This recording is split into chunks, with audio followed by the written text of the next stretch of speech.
Hello, my beautiful souls, and welcome back to Fear It Goes. This is episode 6, and we are with Shane Wenzel today.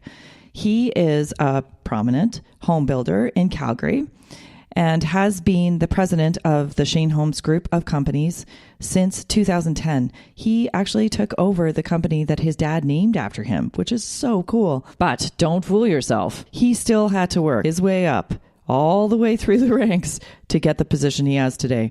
His story is pretty fascinating, and there are some really sweet bumps, turns, and twists.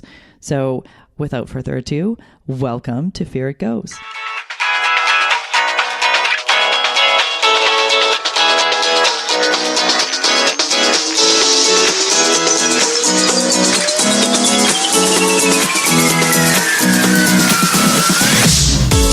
Welcome to Fear It Goes, the podcast all about taking your fears with you and doing it anyway. I'm your host, Brandy Taylor.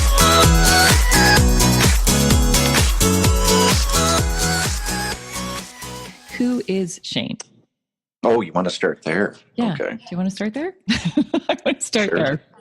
Okay. Well, my name's Shane Wenzel. I'm president and actually namesake of the Shane Homes Group of companies website. So get ready. You're going to get picked up and you're going to get dropped off and you're going to lay patio blocks. You're going to clean basements. You're going to do all the odds and sods that general labor does. And he said, welcome to your vacation. Welcome to your vacation. Did you at least get paid? I got paid. Yeah, I think I got paid well at the time, but when you're young and you're 14, you look at a paycheck, you think this is pretty cool, but I wouldn't know what minimum wage was then. I was just happy to have some cash. But my father believed that this is a family, and you're going to have to work hard for it, and I carried that philosophy on all the way through. It's a good philosophy to have. Yeah, I think it is. I certainly have an appreciation for what our staff go through out in the field, and they always have the warmest winter jackets. That's for damn sure. So, when did you take over the company? I took over as president roughly 7 years ago now. And what was that experience like? That was one of those fear moments, that's for sure. Because this company had grown from what I had known when I first started to what it is today. So when I started, we were doing about 150 to 200 sales a year, and that roughly equated to about $75 million in business to what it is now, where you consider that we're doing about $200 to $250 million in business. There's considerable land assets, and now we've entered the field of multifamily as well. So there's certainly a larger amount of risk. Yeah, and with risk comes reward, but there's also usually fear around that. Oh, what if I fail? Oh, yeah. Is that something that plagued you? Oh, obviously, yes. It's a heck of a lot easier when you're playing VP of sales and marketing. All you have to worry about is a campaign failing. When you're president of a group of companies like this, you're worried about the whole thing failing. And how do you manage that? Some days you do, and some days you don't, to be totally honest. Some days you go home and cry. Some days you honestly want to crawl into bed and not wake up for about a month. But, that's not an option. And, no, all you do, you got to have a lot of faith in yourself, but you got to look at, where your shortcomings are, and you got to fill those gaps. So I'm very fortunate enough to have a very strong management team around me, and they can fill in what I can't necessarily do. I find that's good leadership, is leaders surround themselves with good people that they help, they encourage, and they help raise up to new levels. Absolutely. That's absolutely. So as one thing that I had done over the last 7 years is try and surround myself with those people that make the company working for me. Not necessarily working the same way for my father, because he's a very strong A-type personality. And yourself? And I'm definitely a strong A-type personality, but we have two different management styles. Mm-hmm. He comes from an era where, you had to be kind of a jack of all trades and you had to know a lot and you had to be able to do a lot. I come from a generation where, there's a more collaborative kind of effort when you're running a company. So I'm looking for the best advice. And, once I have all the options in front of me, then I'll make a decision. I think collaboration is where you get the most strength in a company. Sure you do. Because Absolutely. You're pulling assets from different sources, and one way isn't always the best way. In many ways, show you new visions of your company or your project or your creation that you didn't expect. Mm-hmm. Well, and that's the type of team I have around me is they're not afraid to speak up if they think that something's wrong. They may not always get their way, but, at least they feel comfortable enough making their opinion known. That's good. They're not just yes people. And that's where we succeed. And that's where we continue to grow. Okay, so you were saying when you took over as president, it was a fearful moment. Let's talk about that a little bit more, because this is the podcast all about taking your fears with you and doing it anyway. So how did you approach that? What was the determining factor for you to actually take it over? And how did you push forward?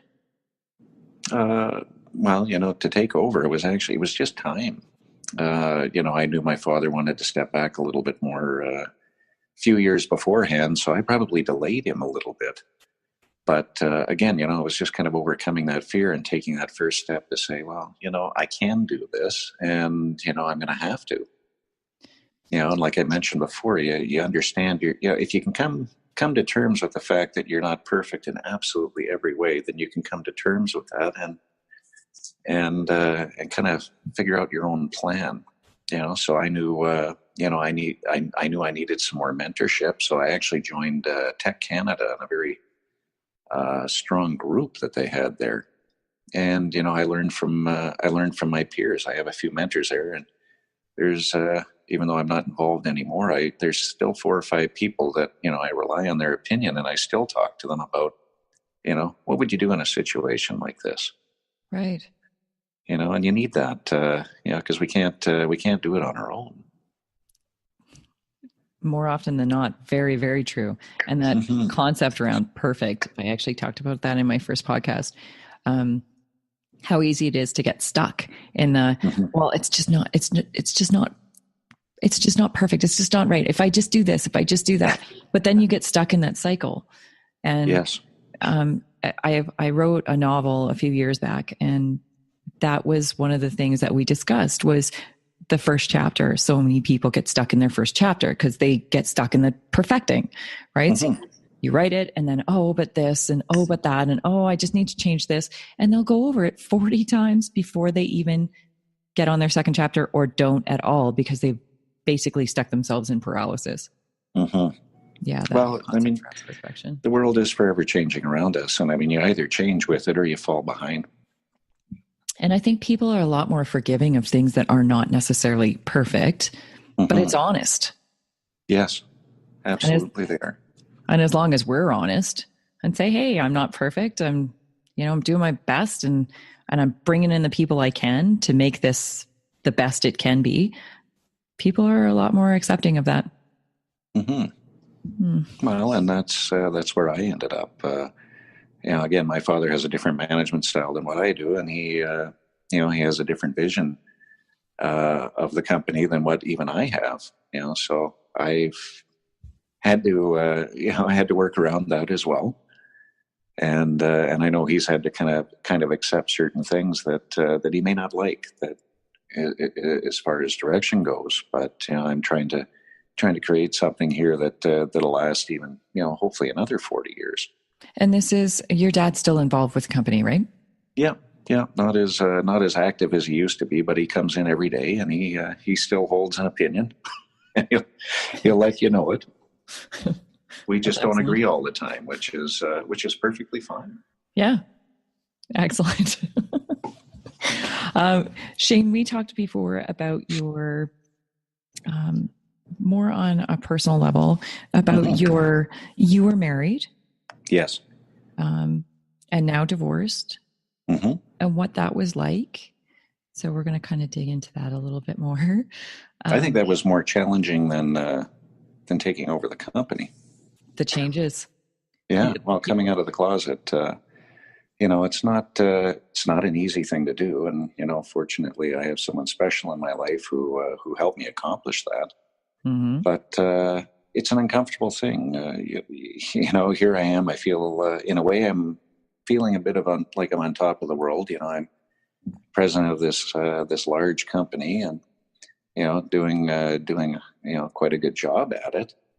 And then reality kicks in. Your other life starts to fall apart, and that's a whole story in itself. But I mean, when you're on your own and you're trying to come to terms with feelings that you've had in your life forever, it's overwhelming. Okay, so let's talk about that. Expand Mm-hmm. on that. You were really amazing in our pre-interview. Yeah, thank you.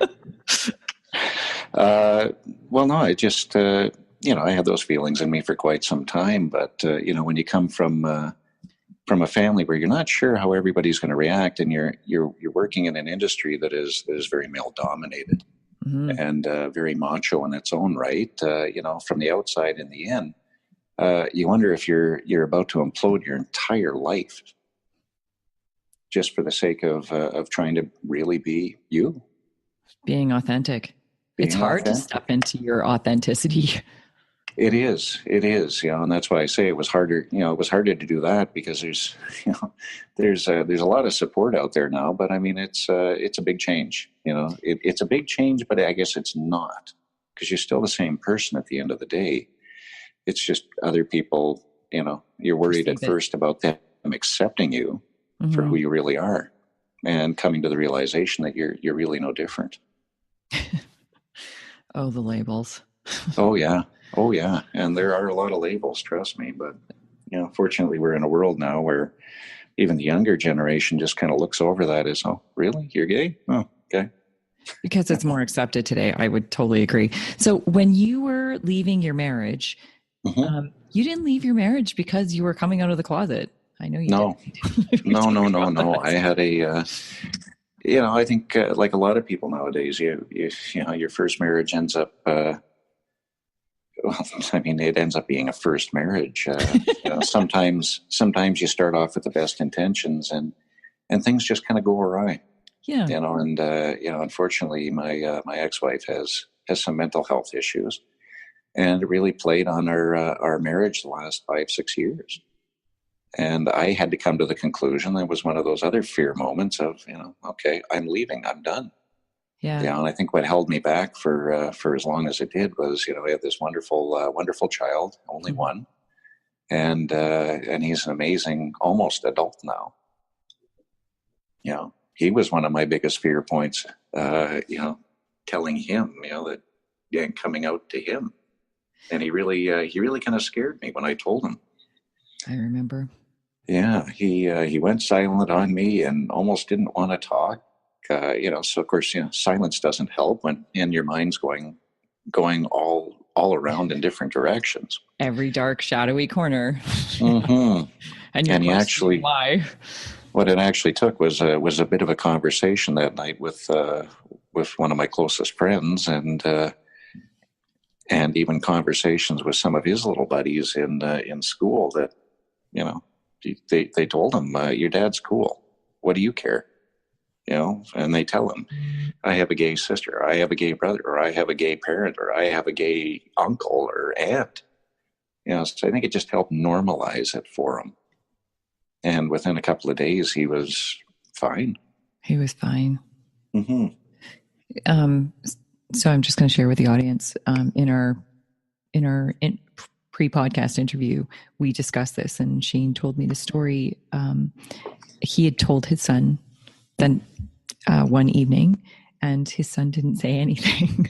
Yeah. So when we're talking about silence, it was truly silence. It was truly silence. Yeah. Yeah. And then a long drive home from the lake, and still silence. And still silence. Yeah. Yeah. Like try to do that for 4 hours.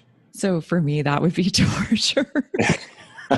Yeah. I couldn't get home soon enough. I would be dying. Mhm. I would be asking a million questions. Why aren't you answering? Which is not helpful. No, it's not. No, it's not. I did ask him a few times. He said, "We'll talk when I get home." I'm like, "Oh God." Yeah. So going back to that for a sec, I just thought it was really interesting the way, so the marriage dissolves. Yes. And at what stage did you kind of come to the conclusion that, because you were in a heterosexual marriage, and then at what point did you kind of come to the conclusion that, hey, this is not really who I am? Well, and that's the thing. And I why spent were about you? And why were you in that relationship? Because I think this is really important for people to truly understand perceptions. So, well, to be honest, you know, I mean, that was the norm, and I wanted to be what I perceived as normal. But a year and a half after leaving, you know, I spent most of my time just making sure that my son was well adjusted.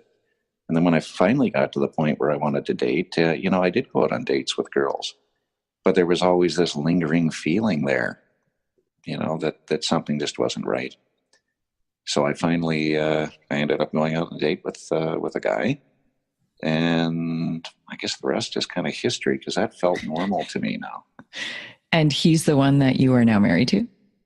No, that was a different person. Yeah, you have to guy. date and really kind of understand a little bit more about yourself. So I spent a lot of time probably ticking off a few of these guys by just asking a ton of questions. But fortunately, you know, most of them were willing to accommodate, and you know, you learn a little bit about their lives and you know how they came to this conclusion themselves, and it was actually quite relieving. You know, no, I met my husband Matt purely by chance. You know, he was in town visiting his family for an early Christmas, and we were on a dating service, and I actually wasn't using it, but he had messaged me the one night, just said hi, and he was just looking for someone to have a conversation with. I replied back the next morning, and you know, we chatted and found out that you know he was heading back to Vancouver after this early Christmas with parents. So I'm thinking, oh God, okay. But oddly enough, we kept talking throughout the day, and then we talked the next day and the next day, and we actually haven't stopped talking every day since. Oddly enough, before I got on this podcast, I was talking to Matt, who's over in the UK visiting his family now. So we talk every day. There's something about connection, and it doesn't matter how. Like I think sexual orientation has nothing to do with human connection, and I think it's beautiful when people find it. Well, yeah, and you know, and quite by chance, because either of us were looking for a relationship. He certainly wasn't. I wasn't. And you know, for the first month, I think we kind of thought maybe we're talking as friends. And then he asked the question. He said, "Are we more than friends now?" Like, I'm like, well, it could be. I'm not sure. Yeah, so we finally connected up. I went and visited him in Vancouver, and you know, the relationship just kind of took off from there. Your trip to South Africa. I loved your trip to South Africa. Watching it on Instagram was excellent, and I'm really glad that you posted all that. But let's talk about that a little bit more, because there were a few things in South Africa that brought up some very interesting fears. Well, you know, I mean, I guess the quick background there, you know, and it's just one way that Matt and I connect is we have this thing, you know, on social media, especially on Instagram, where, you know, it in a way, I don't even know if it's a bit of a competition between us, but we both enjoy it. So it's our photo album of life. But the background is that Matt was actually born in South Africa, and he had moved away. His parents moved him away when he was 3 years old for you know, for career reasons. But he had never been back. So he turned 40 this year, and you know, he wanted to go back to South Africa. So I said, "Well, here, let's go. This is your 40th birthday gift." And what started off as just, kind of a birthday gift turned into us eloping down there. Because we were talking about destination weddings and what for, what not. And we finally just said, the hell with this. Let's just go elope. But the one thing he was so excited with was to go and swim with the great white sharks. That had always been a dream of his. So we get this all planned, all together. We're down in South Africa. He phones, and they say, "Yeah, you're booking us for this, but we haven't seen great whites in a month." Why? Because the killer whale family moved into the bay, and they've scared off all the great whites. And I think Matt called every day for 2 weeks asking if, the great whites had come back, if they'd seen them. No. He's crushed because he wants to go so bad. Oh, yeah. He toyed with me for months beforehand. Because I was afraid. That was a fear. That's still a fear. But I said I would get in the cage, and then Matt would play a shark movie or put Shark Week on TV. And that would ruin it for me for a while. That's awesome. So purely by chance, he's flipping through a brochure stand on a tourist stand with brochures in it, and he pulls out skydiving. Kind of looks at me, and I look at him, and he says, "Scares the hell out of me." I said, "Does me too." He says, "You want to go?" I said, "I'm ticked about the sharks too. Let's just go. Let's get in the car and go right now before we lose the guts to do this." I love it. So we did. We drove out to the country and, signed our papers, got our gear on, And neither of you had jumped before? Never. It was never on the radar. We were, but we had both talked about it, and we were just scared to death of it. But, before we knew it, we're up in the plane with our instructors, and we're connected on. And, okay, seriously? Boy, oh boy. Shane, I'm just thinking about that right now, and it's scaring me right now sitting here. Well, you're only 10,000 feet up in the air. Okay, and that was the thing. How did you actually get on the plane? Because seriously, I think I'd be crying. I told my instructor, I said, "Let's get on this damn thing before I change my mind." And then did your instructor tell you, once we're up, too bad, you have to get out?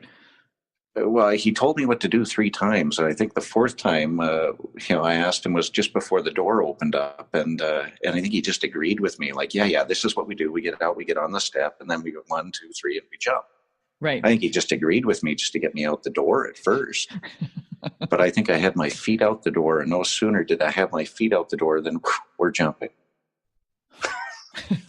And you jumped tandem the first time, right? Sorry, what? You jump tandem the first time. Oh, you have to jump tandem the first time, yeah. Or I don't think it's the first few times. But we got out there, and I think my heart stopped for the first 2 or 3 seconds as we jumped. And then he flipped me upside down to look at the plane, disappearing off in the distance, and then flipped me back forward. And I finally came to the realization that, well, there's no turning back now. Right. It can't go back. So I enjoyed it. It's perfectly quiet up there, and I think we were free falling for about 15, 20 seconds, and then he pulled the chute. I didn't even realize he pulled the chute. I had to look up to see if he did. And the next thing you know, I'm holding the straps. We're moving left, we're moving right. You pull them both down, and you're floating up there with no one around. So it was one of those surreal moments that you realize, what was I so scared for? That makes me think of, I went parasailing when I was in Mexico years ago. And I remember thinking, okay, I'm going to conquer a fear today because I'm totally afraid of heights. I still am afraid of heights. So I'm like, I'm going to conquer this fear. I'm going to go up parasailing. So the boat takes off and I'm all strapped in, and I get up there, and it feels really awesome going up. And then I'm up there, and then you actually get really good height. And I look, and the hotels are actually really quite small at this stage. And I'm looking down, and I'm like, oh my God, I could fall. And then seriously, I had like a moment of total panic. And then rationale kicks in, and you think to yourself, you have a parachute attached to you, and it's fully functioning. So even if this rope did disconnect, which whoop-de-doo, you have a parachute attached to you. Mm-hmm. So you're just going to float to the ground. So you're going to float, which is right. That's what you end up doing. And then you come down, and I love that it's the little ropes, and they take you left or right or slow you down. And you literally just step onto the ground. Mm-hmm. You're not crashing. You're just No, stepping. that was easy. Yeah. So Shane and I, since our first conversation, have talked about me getting up in a plane, and I'm terrified. So that may be another podcast, but I will get up and go jump from a plane. It's worth it. It's worth it. And Shane's going to get a tattoo. I'm getting a tattoo. We're declaring right now. Absolutely. I'm declaring on air. I am getting a tattoo. I just have to figure out what to get. See, marking your body does matter. It's not just a choice of just, I don't know, I'm just going to get something thrown on there. No, it's something I got to live with the rest of my life. So it's got to be special. It's got to be something that means something, right? Mm-hmm. Do you know where you're going to get it? I have a bit of an idea that I'm going to have it put on my left shoulder. Back or front? Front. Excellent choice, and I'll tell you why. Yeah, because you have a story about that, and you made me think about this. Because I have it on my back, and it's actually, weirdly enough, it's my left shoulder. And it's something that really means something to me that's very significant about who I am. And having it in the back, I put it on my body because I always wanted to remind myself of who I am if I ever forgot. Because there are moments we get busy and stupid in our lives and we get lost in the noise, right? Yeah. I like to call it the noise. It's all the stuff that's going on that's the surface kind of living. And sometimes you go into those states for longer periods of time than you should. And I was in it for a very long period of time. And I forgot who I was. So seeing this tattoo is a reminder of someone I will never, ever forget to be. So I want to have it somewhere where I can see it every day as an always reminder, not a sometimes when I look at my back. So yeah, think about that. Absolutely perfect. Yeah. So with that idea in mind, that's why I'm saying the front. I love it. Shane, we can go together. Hold hands through the pain. Yeah. Yes. I'll be crying. You'll be crying. It'll be great. Actually, I don't think I cried actually when I got this tattoo. I do remember going, holy shit, that hurts. Because it's fine when you're in a muscly area, but when you get to a bony area and it's on my the shoulder blade. So yeah, when they hit that part, I was like, oh. So the front is going to be interesting because it's going to hit collarbone and ribs because I don't have enough muscle there. I'm like, either I need to get really muscly in the next very short period of time or this is going to hurt. Yeah. I'm getting over that fear. So I'm just curious. I should poll somebody or somewhere and just find out if drinking does really help. A little tequila. Sure. Why not? Right? Yeah. But then you bleed more. Blood schmut at that point. At least you're feeling good. Maybe we'll just go do some tequila shots and then get tattoos. Absolutely. Sounds about right. Sounds about right. I just feel like I need to go out for drinks with you. Like coffee. Just so fun. So fun. Well, and that's, I think, the key, the one thing that Matt brings out in me is the more fun side. I just can't, I can't see you being all serious. Oh, yeah. Well, I try and suit every occasion that I'm at.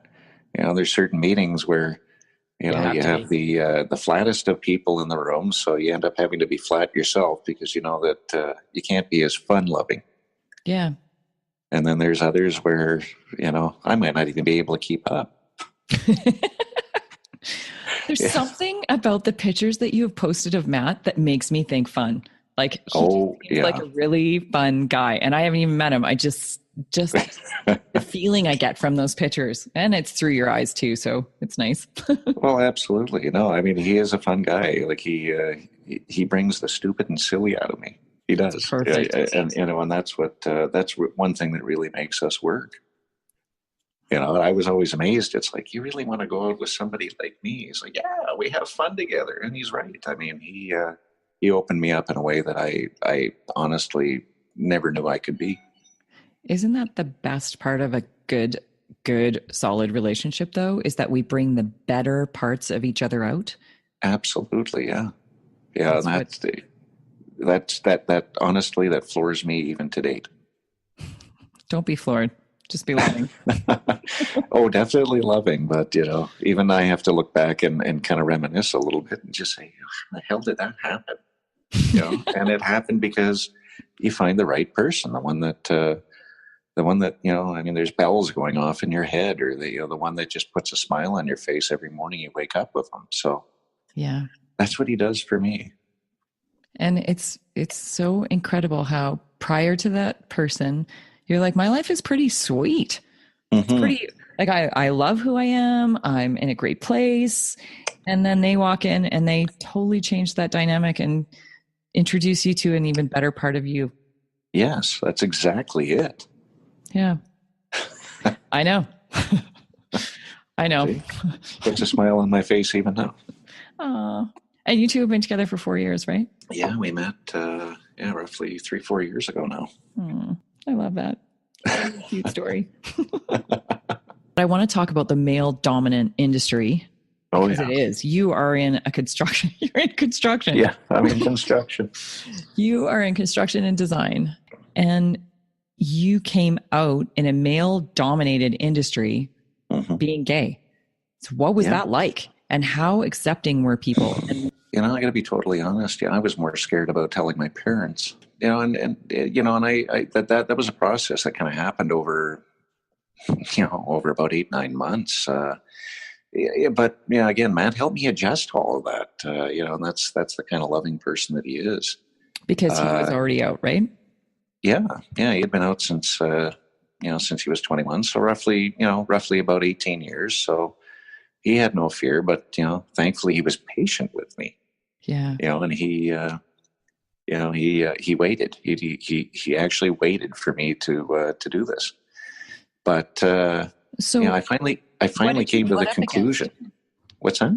What did you butt up against? Because you said it took you like 8-9 months. So what was it that, like, I understand that you can't just jump into things because it's hard, but what did you keep butting up against? Because I know for me, when I come up against a fear or a challenge, I have crazy thoughts that keep coming up until I release them.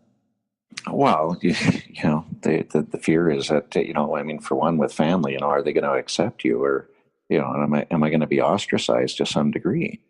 But in the industry, in a male-dominated industry, you wonder, is my career over? Is it just going to be totally unacceptable, or is this industry finally growing up? Right. And that's scary because, like I said, you feel like you're on top of the world because you've reached the pinnacle in your career, and yet, it could all fall apart. It could all fall apart just by me saying 2 words. Yeah, a few words. Yeah. Unfortunately, it hasn't, but I'd be lying if I said that there's some relationships that I don't have anymore. Some people who just can't accept that. So it's not my job to make them feel comfortable with me. It's them coming to terms with some sort of value that they hold close to them. Yeah. What was it? What was the turning point for you? What was the point where you kind of went, okay, I'm just gonna, did you think to yourself, I don't know if this is going to end my career, but you know what?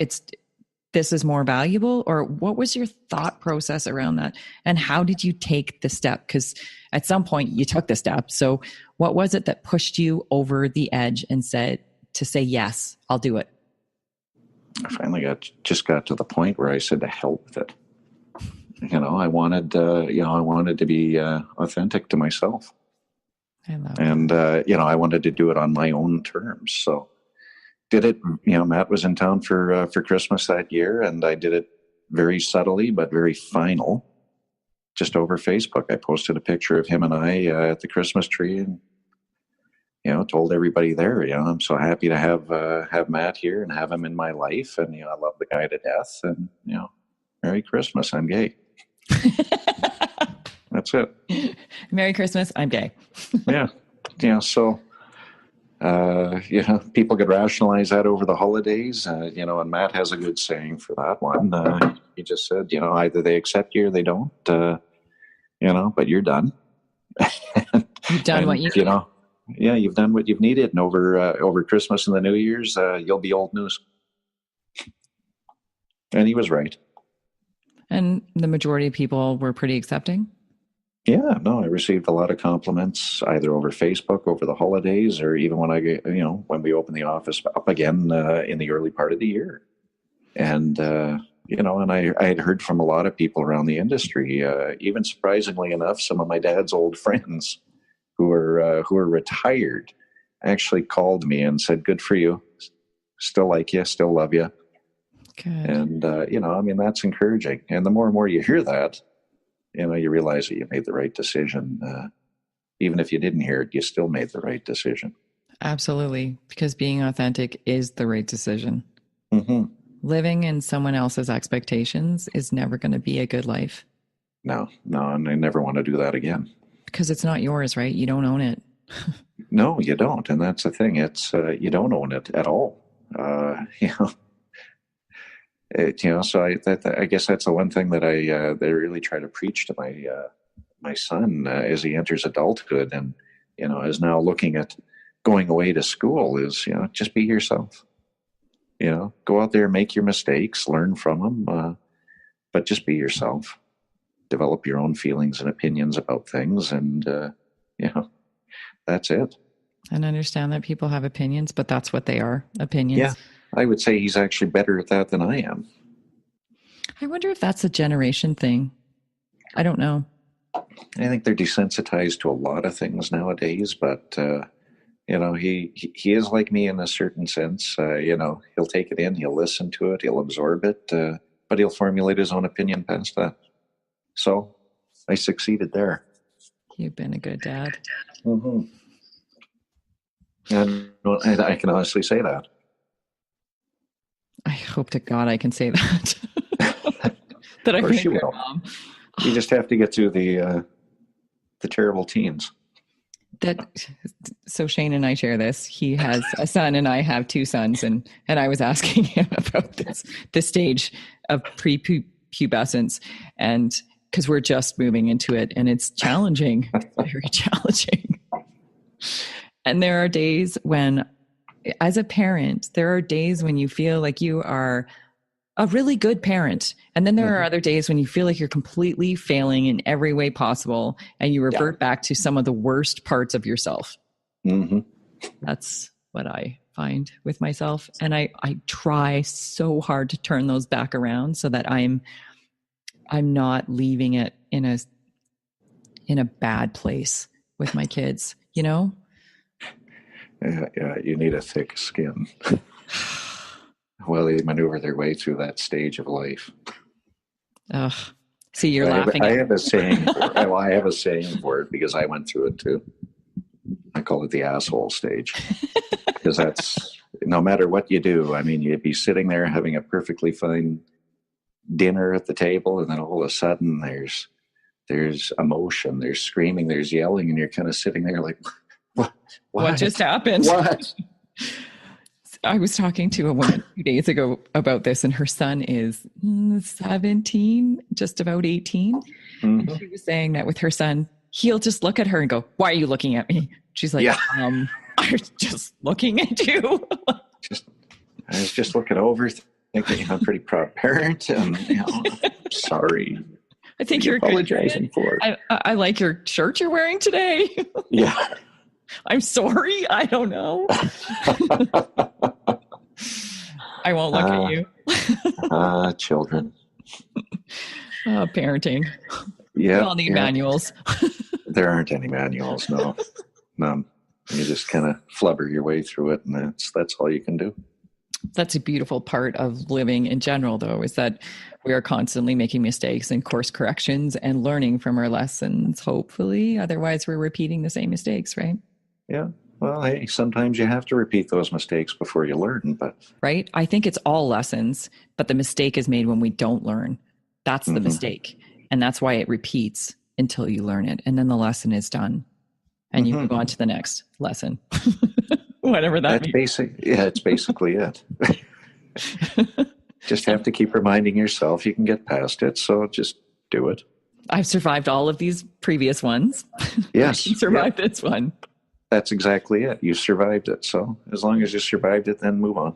Yeah. Just thinking about authenticity and living your most authentic self and living, I don't know. I look at fear this way. I think for a long time, I sat as a spectator in my life. I kind of lived on the surface. Mm-hmm. It's not that I didn't live, but I valued too much of other people's belief systems more so than Yeah, my own. I would agree with that.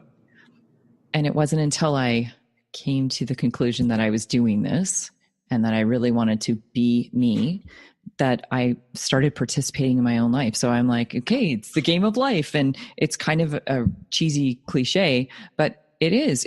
It's the game we play or we choose to watch.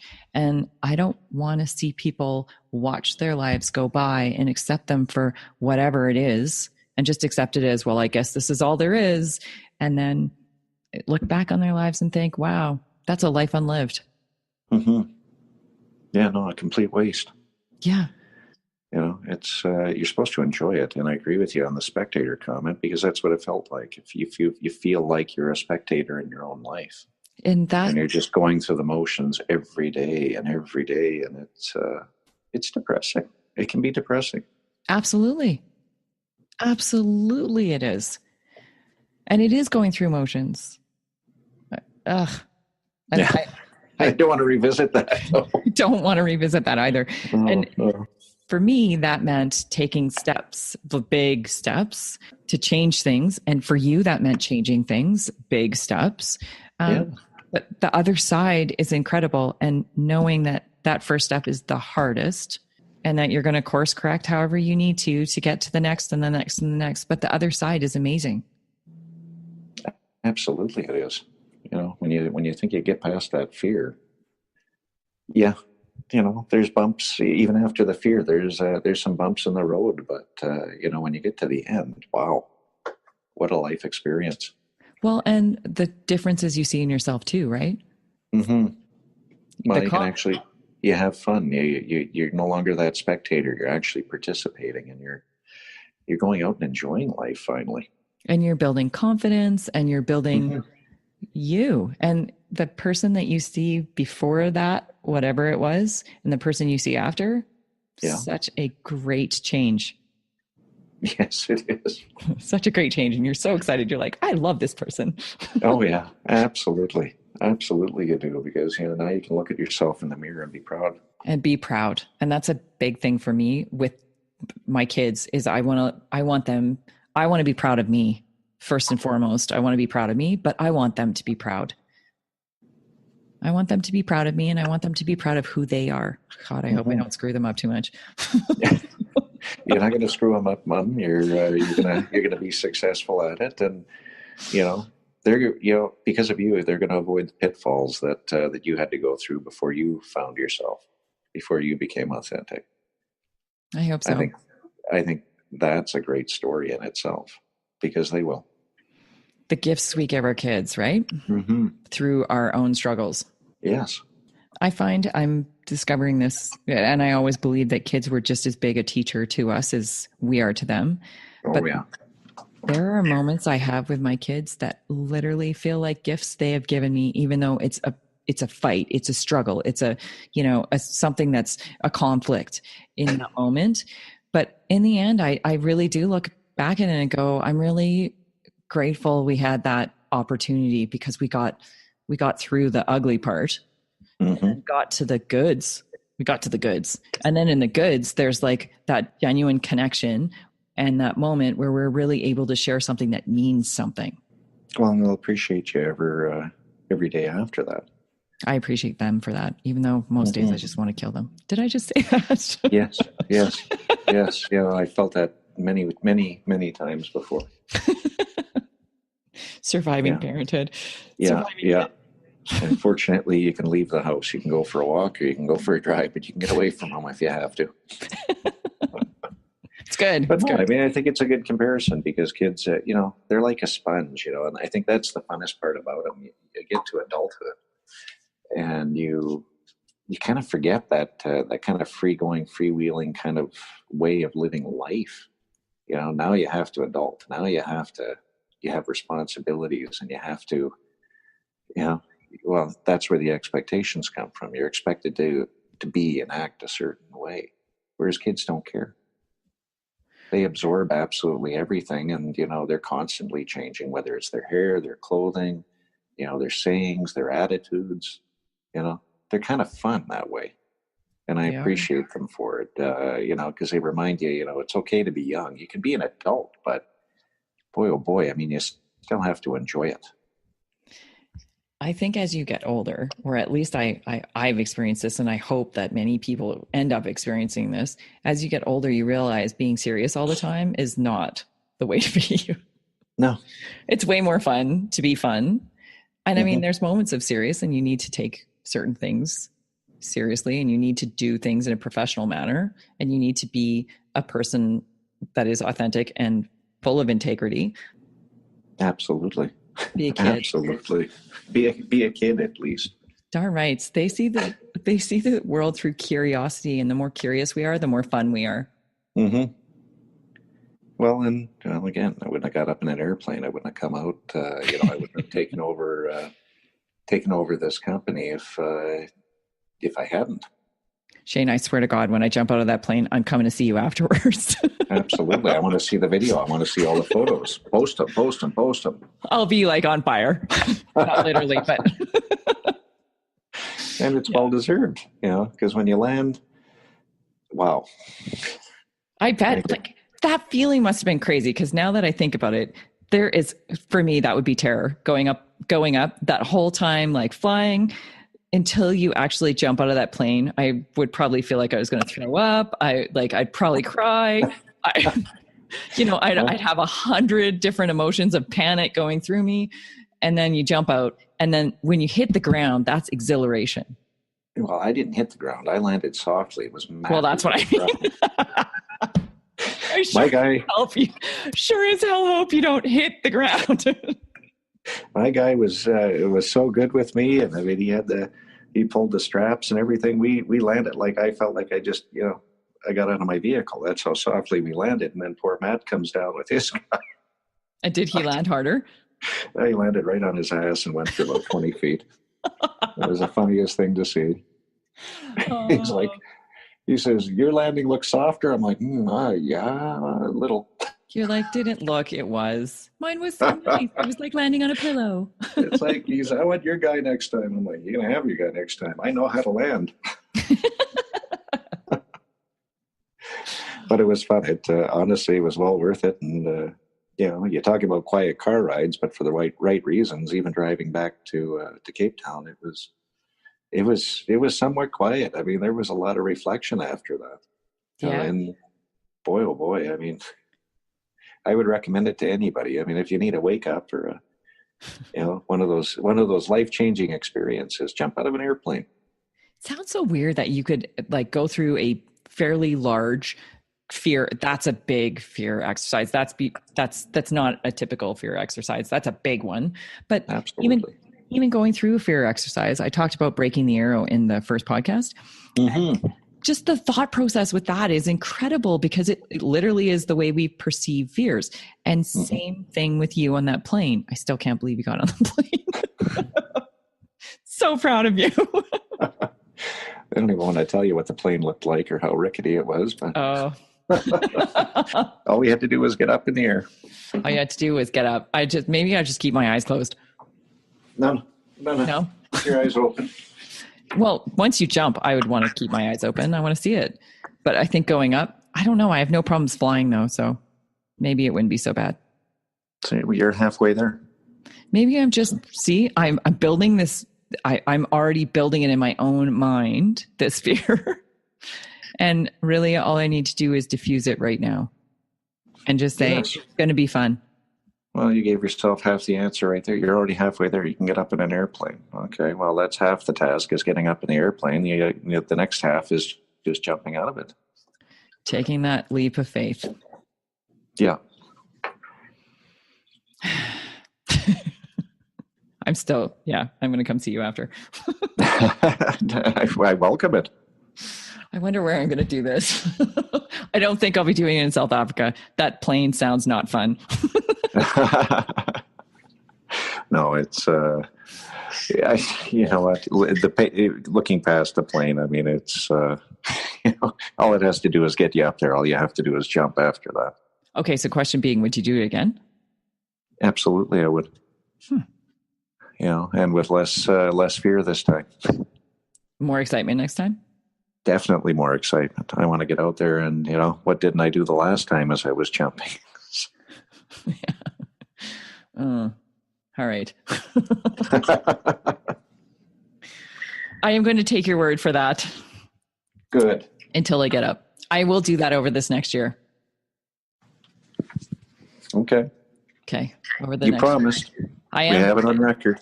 It is on record. I am declaring today. This is April. So within the next 12 months, so by April next year, I will jump out of a plane. Oh my God, I can't believe it. I was going to do that for my 18th birthday and I did not. That was a long time ago. So now you have an excuse. Now you got to get up there in the airplane. You got to make the big jump. Well, now the audience is going to have to, the audience will hold me to it. I declared it. I have no choice. Enjoy your weekend. And likewise. Thank you so much, Shane. And next week, it's you and me. Yep, we're back and forth. So we'll have interviews and then just my thought. Hope you love my ramblings because they are here to help guide you, give you tools, and inspire you to start thinking in ways that not only broaden you, but also help you find that incredible strength and beauty within yourself, the one that you absolutely fall in love with. Next week, we are going to be talking about living on the surface. And I'm really excited to bring this episode to you because it's very near and dear to my heart. And you'll understand why next week. So stay tuned. If you are loving Fear It Goes, and you know how much we all love 5 stars, and I haven't seen one yet, so can you please put some up? If you love the show, please leave us 5 stars. If you are not loving the show, please go to fearitgoes.com and leave us some comments. It's the only way I'm going to be able to bring you what I really envision gifting you through these podcasts. So fearitgoes.com. Leave a message at the bottom of the podcast section. If you have some ideas for upcoming episodes, please leave them there as well. I have some incredible ideas. I am going to actually spill this to you right now. This is coming up. We are going to do a 6-part series on sex, and I'm telling you, you will not want to miss this. Wow. Until next week, my beautiful souls, thank you so much for listening and have an absolutely extraordinary week.